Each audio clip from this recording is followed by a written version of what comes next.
دغه سوداګریز کنفرانس چې د اقتصاد په ډګر کې تر ټولو لویه غونډه ده د افغانستان او امریکا د سوداګرۍ د خونو په ګډون د افغان سوداګرو د امریکا د بهرنیو چارو او د دفاع وزارتونو د امریکا او افغانستان سفارتونو په همکارۍ او مرستې جوړ شوی دی.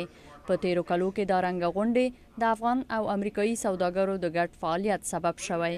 پداسی همیشه همداسې کنفرانسونه تنها په امریکا کې په نورو ممالکو کې که صورت ونیسي ډېر ښه دی. دې لپاره څوک کولی شي تبادلې افکار کړي د هغه مملکت سره د هغوی په رسم و رواج او د هغوی خپل د بهبود د کارونو لپاره.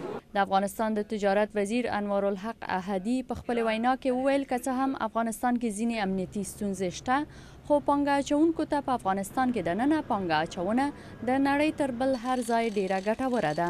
په دې هکله یو ځوان سوداګر اجمل حساس چې د ساختماني چارو سوداګر دی داسې وویل.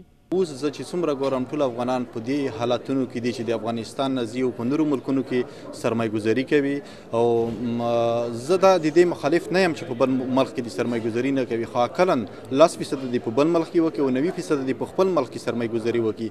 په تیره یوه لسیزه کې د افغانستان حکومت هڅه کوله چې خصوصي سکتور پیاوړی کړي، خو اوس چې د کال 2014 تر پایه بهرني ځواکونه له افغانستان څخه وځي په خصوصي سکتور کې پانګه اچونه د پام وړ ګرځېدلې ده.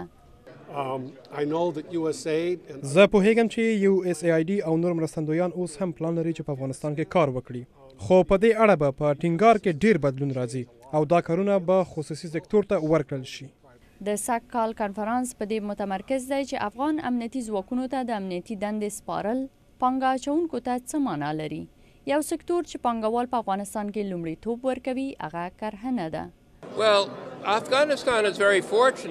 افغانستان ډیر بختور دی چې د کوکنارو د کار ډیر ښه بدیل لري. تاسو تقریبا هماغومره پیسې چې په کوکنارو ګټئ په بادامو ګټلی شئ، خو بازار ته کوکنارو د وړلو لپاره سړک ته اړتیا نه لري، خو د بادامو لپاره یې لري. د سمو سړکونو د جوړولو لپاره ډیر څه نه دي ترسره شوي. د بازاریابۍ بله ستونزه دا ده چې باید مواد په لوړ کیفیت تولید شي. خو ځینې سوداګر او بزګر شکایت لري چې په افغانستان کې د زراعت وضع هغومره ښه نه ده لکه څنګه چې امریکایی کارپوهان اټکل کوي.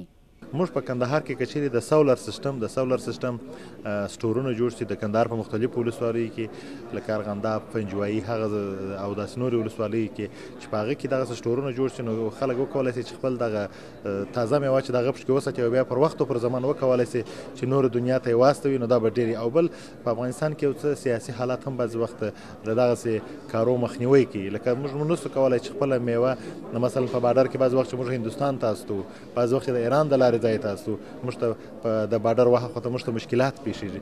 په تیرو 10 کلونو کې په افغانستان کې د مخابراتو، ساختماني شرکتونو او ترانسپورت پرمختګ هم د پام وړ دی.